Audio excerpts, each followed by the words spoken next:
Hello friends, तो कैसे हैं आप लोग। मैं ए आर यादव स्वागत करता हूं आपके अपने YouTube channel A R Yadav study point पर। तो दोस्तों, आज की जो वीडियो होने वाली है वो होने वाली है कुछ महत्वपूर्ण गैसों से संबंधित, जो रसायन विज्ञान से संबंधित वीडियो होने वाली है। तो प्लीज़ वीडियो को आप एंड तक देखें, क्योंकि मैंने इसमें बहुत अच्छे अच्छे फैक्ट डाले और यहाँ से एग्ज़ाम में प्रश्न बनने के पूरे पूरे चांसेस हैं। तो प्लीज़ वीडियो के एंड तक देखें, पसंद आए तो लाइक करें और ज़्यादा से ज़्यादा शेयर करें। और अगर आप चैनल पर नए हो तो प्लीज़ चैनल को सब्सक्राइब कर लें और बेल आइकन को भी प्रेस कर लें। तो करते हैं दोस्तों वीडियो को स्टार्ट। देखिएगा, अगर हम बात करें पहली गैस की, तो देखिएगा, अगर हम पहली गैस की बात करें तो पहली गैस है carbon dioxide CO2। Carbon dioxide CO2, पहली बात तो ये एक ग्रीन हाउस गैस है। कार्बन डाइऑक्साइड एक ग्रीन हाउस गैस होती है और इसी का प्रयोग करते हैं हम अग्निशामक के रूप में, मतलब आग बुझाने के लिए जो यूज़ करते हैं वो इसी का यूज़ करते हैं अग्निशामक के रूप में। ठीक है, इसका प्रयोग हम कोल्ड ड्रिंक्स में करते हैं, सोडा वाटर्स में करते हैं। ठीक है, और क्यों करते हैं? क्योंकि हम कोल्ड ड्रिंक्स को ख़राब होने से बचाने के लिए करते हैं। आप जो कोल्ड ड्रिंक्स पीते होंगे उसमें जो यूज़ होता है वो कार्बन डाइऑक्साइड का होता है, क्योंकि वह ख़राब होने से हम उन्हें बचाने के लिए इसका प्रयोग करते हैं। अगर हम इसके बात करें, सोडा वाटर्स में भी इसका यूज़ करते हैं। अगर हम इसके बाद बात करें कि भी और क्या है, तो और क्या है, और इसमें भाई इसका प्रयोग किया जाता है बेकरी में ब्रेड को फुलाने में। बेकरी में ब्रेड को फुलाने में इसी का प्रयोग किया जाता है। अगर मैं इसका जनरली आपको एक यूज़ बतलाऊँ तो देखो, एक चीज़ और समझेंगे पहले, उसके बाद बतलाता हूँ। नोट पॉइंट की अगर मैं बात कर लूँ तो शुष्क बर्फ जो होता है वो ठोस CO2 का बना हुआ होता है। शुष्क बर्फ किसका बना हुआ होता है? ठोस CO2 का बना हुआ होता है। ठीक है, अब देखिएगा, एक बात ध्यान रखना, जो आपकी कोल्ड ड्रिंक्स होती है वो थोड़ी खट्टी लगती हैं, और वो खट्टी किसकी वजह से होती हैं? वो इसी की वजह से होती हैं। लेकिन अगर आप लोगों से मालूम कर लिया जाए कि भाई वो खट्टी तो होती है, लेकिन निम्न में से किसके कारण होती है, कौन से एसिड के कारण होती है, जब हम जल के साथ CO2 की रिएक्शन कराते हैं, अभिक्रिया कराते हैं, तो क्या बनता है? तो जो आपका दोस्तों बनता है वो बनता है H2CO3, और इसी को ही हम कहते हैं कार्बोनिक एसिड। क्या कहते हैं? कार्बोनिक एसिड, कार्बोनिक अम्ल। क्या कहते हैं? कार्बोनिक एसिड, कार्बोनिक एसिड कहते हैं इसको। ठीक है, इसे कहते हैं कार्बोनिक एसिड। तो ये याद रखना, H2CO3 कार्बोनिक एसिड। अगर आपको ये भी अगर ऑप्शन में नहीं मिलता, बाई चांस ये भी ऑप्शन में नहीं मिलता, तो एक होता है फास्फोरिक एसिड, जिसका फॉर्मूला होता है H3PO4। H3PO4 जो होता है, ये होता है आपका फास्फोरिक एसिड। इसके कारण भी कोल्ड ड्रिंक्स खट्टी होती है, तो ध्यान रखना, इसे कहते हैं फॉस्फोरिक एसिड। मैं लिख रहा हूँ फॉस्फोरिक अम्ल। फॉस्फोरिक अम्ल के कारण ये खट्टी होती है। तो या तो आपको दोनों में से एक ऑप्शन मिलेगा, या तो कार्बोनिक एसिड मिलेगा या फिर मिलेगा फॉस्फोरिक एसिड, या फिर आपको बोथ मिलेगा। तो याद रखना, ठीक है। इससे इतने ही पॉइंट होते हैं। इसके बाद की अगर हम बात करें तो इसके बाद हम पढ़ते हैं कार्बन मोनोऑक्साइड। क्या पढ़ते हैं? Carbon monoxide. और याद रखना, कार्बन मोनोऑक्साइड एक कैसी गैस है? एक ज्वलनशील गैस है, एक कंबस्टिबल गैस है। ठीक है, ये मुख्य वायु प्रदूषक का काम करती है, क्योंकि ये मोटर वाहनों से निकलती है। मुख्य वायु प्रदूषक होती है जो आपके मोटर वाहन जो चलती हैं गाड़ियां, उनसे कार्बन मोनोऑक्साइड निकलती है, इसलिए मुख्य वायु प्रदूषण का काम करती है। और याद रखना, कार्बन मोनोऑक्साइड जो होती है, अगर हम कोयले को इनकम्प्लीटली कंबेशन कराएं, मतलब उसको जलाएं, मतलब दह के कोयला पूरी तरीके से ना जले, और उससे जो धुआं निकलता है तो उससे भी कार्बन मोनोऑक्साइड निकलते हैं। जैसे आपने सुना हो कि रात को अगर कोई बंद कमरे में अगर अंगीठे में कोयला दहका करके सो जाए ना, तो उससे डेथ हो सकती है, मृत्यु हो सकती है। उसका कारण होगा कि एक भाई कार्बन मोनोऑक्साइड निकलेगी, और मैंने बताया था कार्बन मोनोऑक्साइड क्या है? एक जहरीली गैस है, तो उससे उसकी मृत्यु हो सकती है। और मृत्यु का कारण क्यों होगा? मृत्यु होगी क्यों? तो देखो, ये बात भी आपको मैं समझा देता हूँ। मृत्यु क्यों होगी? मृत्यु इसलिए होगी क्योंकि ऑक्सीजन की अपेक्षा ये 300 गुना तेजी से ब्लड में फ्लो करती है। ब्लड में जो बहेगी, रक्त में जो इसका परिवहन होगा, वो ऑक्सीजन से भी 300 गुना तेजी से होगा। सॉरी, ऑक्सीजन से भी इसका जो होगा बहन, वो 300 गुना तेजी से होगा। और ये एक टॉक्सिक गैस है, मतलब एक जहरीली गैस है, तो मृत्यु होनी लाजमी भी है। ठीक है, तो इसलिए किसी भी व्यक्ति की मृत्यु हो सकती है, और बहुत से ऐसे केस हुए भी हैं। अगर हम बात करें, देखो ये क्वेश्चन पिछली बार आई थिंक ग्रुप डी में आया हुआ है, वाटर गैस वाला। देखो, CO और प्लस H2 का जो मिक्सचर होता है, इसी को हम कहते हैं वाटर गैस, या लिख लेंगे जल गैस। क्या कहेंगे, जल गैस, या इसी का एक और नाम होता है सिन गैस। क्या होता है, सिन गैस, मैं हिंदी में भी लिख रहा हूँ, सिन गैस। इसी को हम कहते हैं वाटर गैस को, सिन गैस के नाम से भी आपको मिल सकता है कि निम्न में से सिन गैस कौन सी है, तो आप लगा लेना CO+H2 का, CO+H2 मतलब कार्बन मोनोऑक्साइड और हाइड्रोजन दोनों का मिक्सचर ही कहलाता है वाटर गैस। इसके बाद की अगर मैं बात करता हूँ, कार्बन मोनोऑक्साइड और नाइट्रोजन का मिक्सचर जो कहलाता है वो कहलाता है प्रोड्यूसर गैस, मतलब उत्पादक गैस। ठीक है, दोनों में से आपके भी कोई सा भी क्वेश्चन आ सकता है आपका ग्रुप डी में या कोई से भी एग्जाम में, सभी के एग्जाम के लिए सुइटेबल है ये वीडियो। ठीक है, बढ़ते हैं आगे। अगर हम नेक्स्ट की बात करें तो नेक्स्ट आती है भाई आपकी हाइड्रोजन। अगर हाइड्रोजन की बात करें तो देखो, हाइड्रोजन पहली बात तो एटमॉस्फेयर में आपके पाई नहीं जाती। हाइड्रोजन गैस एटमॉस्फेयर में बिल्कुल भी नहीं पाई जाती, क्योंकि ये सबसे हल्की गैस होती है और हल्की गैस होने के कारण ये उड़ जाती है। अगर आपसे मालूम कर लिया जाए कि सबसे हल्की गैस कौन सी है, तो याद रखना सबसे हल्की गैस है हाइड्रोजन। ठीक है, और अगर मालूम किया जाए सबसे हल्की नॉन कंबस्टिबल गैस कौन सी है, मतलब अज्वलनशील गैस कौन सी है, तो अज्वलनशील सबसे हल्की गैस है वो He, मतलब ये एक इनर्ट गैस है, नोवल गैस है। हीलियम क्या है, एक अकीर्य गैस है ये। तो ये सबसे हल्की नॉन कंबस्टिबल गैस है, मतलब अज्वलनशील गैस है। इसीलिए हाइड्रोजन सबसे हल्की होते हुए भी हाइड्रोजन को गुब्बारे में नहीं भरते, क्योंकि ये ऑक्सीजन की प्रेजेंस में आके, ऑक्सीजन की उपस्थिति में आके आग लग सकती है, इसलिए आग लग जाती है, इसलिए हम इसे नहीं भर सकते। जबकि हीलियम एक नॉन कंबस्टिबल गैस है, एक अज्वलनशील गैस है और हल्की भी है, इसलिए हम इसको भरते हैं। लाइटेस्ट अगर आपसे मालूम कर लिया लाइटेस्ट इनकम्बस्टिबल गैस कौन सी है, सबसे हल्की अज्वलनशील गैस कौन सी है, तो वह है हीलियम। ठीक है, अगर हम इसकी बात करें इसकी हाइड्रोजन की, तो हाइड्रोजन अगर देखो, मैंने गैस नहीं, अभी मैंने गैस बतलाई कि गैस तो प्रेजेंट है ही नहीं आपके एटमॉस्फेयर, वायुमंडल में गैस तो पाई ही नहीं जाती। लेकिन अगर हम बात करें ब्रह्मांड का सबसे अधिकतम भाग जो बना हुआ है वो इसी तत्व का बना हुआ है, हाइड्रोजन तत्व का। लेकिन ये एलिमेंट है, ये तत्व है, और गैस अलग होती है। याद रखना, हाइड्रोजन गैस की खोज किसने की थी, हेनरिक कैवेंडिश ने की थी। लेकिन ये जो नाम दिया था, जो हाइड्रोजन इसे नाम दिया था, वो किसने दिया था, लवेशियर ने दिया था, लवेशियर ने। और लवेशियर को ही कहा जाता है रसायन विज्ञान का पिता। रसायन विज्ञान का अगर किसी को पिता कहा जाता है तो वो लवेशियर को कहा जाता है। ठीक है, फादर ऑफ केमिस्ट्री लवेशियर को कहा जाता है, ध्यान रखना। ठीक है, आगे बढ़ते हैं। क्वेश्चन कई बार आ गए, क्या हाइड्रोजन की खोज किसने की, तो हाइड्रोजन की खोज की हेनरिक कैवेंडिश ने, लेकिन इसे नाम दिया लवेशियर ने। ठीक है, जो फादर ऑफ केमिस्ट्री कहलाते हैं, रसायन विज्ञान के पिता। अगर हम बात करें, यह एक ज्वलनशील गैस है, मैंने ऊपर ही आपको बतला दिया है। अगर हम रॉकेट ईंधन की बात करें तो रॉकेट ईंधन जो होता है ना, तो देखो द्रव हाइड्रोजन और द्रव ऑक्सीजन का होता है, और ये सबसे अच्छा फ्यूल होता है। अगर कोई सबसे अच्छा फ्यूल है तो वो सिर्फ और सिर्फ है हाइड्रोजन और ऑक्सीजन का मिक्सचर। लेकिन ध्यान रखना, लिक्विड फॉर्म में होंगे, मतलब द्रव अवस्था में होंगे। किस अवस्था में, द्रव अवस्था में। तो ध्यान रखना, आपको ऑप्शन मिल सकता है गैस हाइड्रोजन, गैस द्रव, और द्रव हाइड्रोजन, द्रव ऑक्सीजन। तो द्रव के साथ जाना है, गैस के साथ बिल्कुल नहीं जाना। बात करते हैं वनस्पति घी की, तो वनस्पति घी जो बनता है ना, वो हाइड्रोजन गैस के प्रयोग करने से ही बनता है। ठीक है, और इसी प्रक्रिया को हम क्या कहते हैं, हाइड्रोजनीकरण। ये ध्यान रखना, ये इंपॉर्टेंट है, हाइड्रोजनीकरण। ये कई बार आ चुका है एग्जाम में कि भाई वनस्पति घी जब बनता है तो उस प्रक्रिया को हम क्या कहते हैं, तो हाइड्रोजनीकरण कहते हैं। ये इंग्लिश में अगर कहेंगे तो कहेंगे हाइड्रोजिनेशन, इंग्लिश में कहेंगे हाइड्रोजिनेशन। बढ़ते हैं आगे।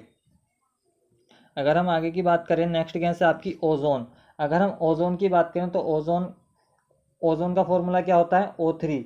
अगर हम ओजोन की बात करें तो ओजोन किसका अपरूप है, ओजोन ऑक्सीजन का अपरूप है, क्योंकि आपको पता है 3 ऑक्सीजन के एटम मिलकर के क्या बना रहे हैं, ओजोन बना रहे हैं। 3 ऑक्सीजन के एटम मिलकर क्या बना रहे हैं, ओजोन बना रहे हैं। ठीक है, और अगर इसकी स्ट्रक्चर आपसे मालूम कर ली जाए तो स्ट्रक्चर कुछ इस प्रकार बनती है। इसे कहते हैं कोऑर्डिनेट बॉन्ड, मतलब सहसंयोजी बंध। और इसे कहते हैं, ये तीर का निशान जो है, एक ओ वाला मिल जाएगा, 3 हो जाएंगे ना, तो इसे कहते हैं उपसहसंयोजी बंध, मतलब उपसहसंयोजी बंध। ठीक है, अगर हम बात करें, इसके बाद की बात करें कि भाई ऑक्सीजन का अपरूप है, मैंने आपको बतला दिया, फॉर्मूला भी बतला दिया, आपको स्ट्रक्चर भी बतला दी, कौन से बंध से बनती है ये भी बता दी। ठीक है, अगर ओजोन परत की बात करें तो ओजोन परत कहाँ स्थित होती है हमारे वायुमंडल में, समताप मंडल में ओजोन परत स्थित होती है। याद रखना, ये क्वेश्चन आया हुआ है कि कौन से किसमें ओजोन परत स्थित है, तो समताप मंडल में स्थित है। और ओजोन परत की जो मोटाई नापी जाती है, ये क्वेश्चन इंपॉर्टेंट है, याद रखना, डॉप्सन में मापी जाती है। किस में मापी जाती है, इंपॉर्टेंट है ये, डॉप्सन में मापी जाती है। बढ़ते हैं आगे। अगर हम नेक्स्ट की बात करें तो ग्रीन हाउस गैस, देखो ये बहुत इंपॉर्टेंट फैक्ट है, जितनी भी गैसेज हैं आपको याद कर लेनी है ये, ग्रीन हाउस गैस, क्योंकि इससे अभी रिसेंटली क्वेश्चन आया है यूपी पेट में। ग्रीन हाउस गैस की बात करें तो देखिएगा सबसे पहले जलवाष्प, वाटर वेपर, उसके बाद CO2। ये घटता हुआ क्रम लिख रहा है। सबसे ज़्यादा जलवाष्प होता है जो ग्रीन हाउस होता है, ग्रीन हाउस इफेक्ट करता है। फिर उसके बाद CO2 मतलब कार्बन डाइऑक्साइड, उसके बाद मेथेन CH4, उसके बाद नाइट्रस ऑक्साइड। नाइट्रस ऑक्साइड वही होती है जो लाफिंग गैस के नाम से जानी जाती है, हंसाने वाली गैस। इसके बाद आता है NO2 नहीं, N2O लिखना है इसको, ये गलत है। N2O नाइट्रस ऑक्साइड का जो फॉर्मूला होता है वो N2O होता है, ठीक है। नाइट्रस ऑक्साइड का जो फॉर्मूला होता है वो क्या होता है दोस्तों, N2O होता है। लिख लेना, ध्यान रखना, ये गलत लिखा गया है यहाँ। तो यहाँ N2 यहाँ है, 2 यहाँ नहीं है, N2O होता है, ठीक है। इसके बाद होती है ओजोन, जो मैंने अभी आपको बतलाई थी, लेकिन ये ग्राउंड ओजोन होती है, ये वो वाली ओजोन नहीं होती जो उनसे आप सोचो, ये ग्राउंड ओजोन होती है। इसके बाद होता है CFC होता है क्लोरोफ्लोरोकार्बन। CHC क्या होता है, क्लोरोफ्लोरोकार्बन, जो बहुत ज़्यादा रेस्पॉन्सिबल है किसके लिए, ओजोन क्षरण के लिए, ओजोन हयास के लिए सबसे ज़्यादा रेस्पॉन्सिबल जो है, सबसे ज़्यादा जिम्मेदार जो है ओजोन परत को नुकसान देने के लिए, वो यही है क्लोरोफ्लोरोकार्बन। और याद रखना अब ये यूज़ नहीं होता, अब होता है HCFC से इसे रिप्लेस कर दिया गया। HCFC होता है हाइड्रोक्लोरोफ्लोरोकार्बन, ये कम प्रदूषक करता है इसके मुकाबले, ठीक है। बढ़ते हैं आगे। अगर हम आगे की बात करें तो याद रखना इसके बाद आते हैं अश्रु गैस पर। अश्रु गैस मतलब टीयर्स गैस इंग्लिश में कहेंगे। अगर इसके अदर नेम की बात करें तो देखो इंग्लिश में लिख रहे हैं, हिंदी में आप खुद लिख लेना, मैं बोल रहा हूँ। इसे कहते हैं क्लोरोपिक्रिन, इसके अदर नाम है क्लोरोपिक्रिन। क्लोरोपिक्रिन का फॉर्मूला था CCl2NO2, CCl2NO2। इसका दूसरा नाम है क्लोरोएसिटोफिनोन। ये क्या लिख रहा है, क्लोरोएसिटोफिनोन। दोबारा बोल रहा हूँ, क्लोरोएसिटोफिनोन। और तीसरे की बात करें, तीसरा नाम है एक्रोलिन। क्या नाम है, एक्रोलिन, लिख लेना एक्रोलिन, ठीक है।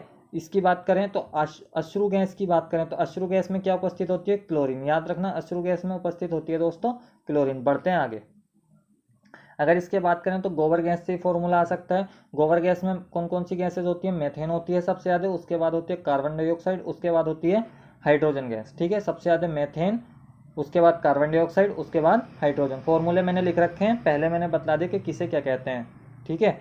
और अगर इसकी बात करें तो सबसे पहला गोबर प्लांट जो लगाया था वो SB देसाई ने लगाया था। याद रखना, ये नोट पॉइंट है कि सबसे पहला जो गोबर प्लांट लगाया था वो किसने लगाया था, वो SB देसाई ने लगाया था, ठीक है। इनके फॉर्मूले मैंने इसलिए लिखे हैं क्योंकि मैंने आपको पहले नाम बता चुका हूँ इन सबके।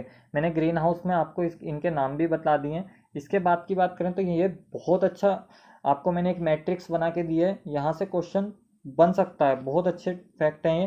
देखो पेट्रोल के अगर दहन से कोई गैस निकलती है तो उसका नाम है क्या है, उसका नाम है CO, कार्बन मोनोऑक्साइड। और ये मैं आपको पहले ही बतला चुका हूँ क्या है, कार्बन मोनोऑक्साइड। और इसके बारे में मैंने आपको बताया, जब कार्बन मोनोऑक्साइड के बारे में बतला रहा था तो मैंने बताया था ये मेजर कॉम्पोनेंट है, मेजर कंपाउंड है, क्योंकि ये मोटर वाहनों से निकलता है। और मोटर वाहनों में क्या डलता है, पेट्रोल डलता है। अगर हम बात करें डीजल की तो डीजल के दहन से क्या निकलता है, SO2 सल्फर डाइऑक्साइड, और NO2 मतलब नाइट्रोजन ऑक्साइड, ठीक है। SO2 मैं बोल रहा हूँ सल्फर डाइऑक्साइड हिंदी में, और इसका नाम होता है NO2 का होता है नाइट्रोजन ऑक्साइड। इसके बाद LPG से क्या निकलता है, LPG की फुल फॉर्म होती है liquid petroleum gas, liquid petroleum gas. अभी इसके बारे में अच्छे से बतलाऊंगा, चिंता ना करो।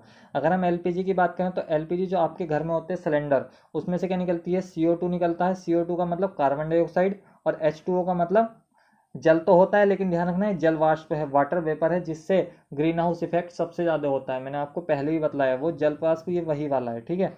बढ़ते हैं आगे। अगर हम LPG की थोड़ी सी बात कर लें तो याद रखना LPG को हम कहते हैं लिक्विड पेट्रोलियम गैस। LPG के जो फुल फॉर्म है वो लिक्विड पेट्रोलियम गैस है। इसी को अदर नेम जो है घरेलू गैस मतलब डोमेस्टिक गैस, खाने बनाने वाली गैस मतलब कुकिंग गैस, इसको कहते हैं। अगर इसके अमाउंट की बात करें तो इसमें क्या होता है, सबसे ज़्यादा ब्यूटेन होता है, ब्यूटेन के बाद होती है इसमें आइसोब्यूटेन, और इसके बाद होती है इसमें प्रोपेन।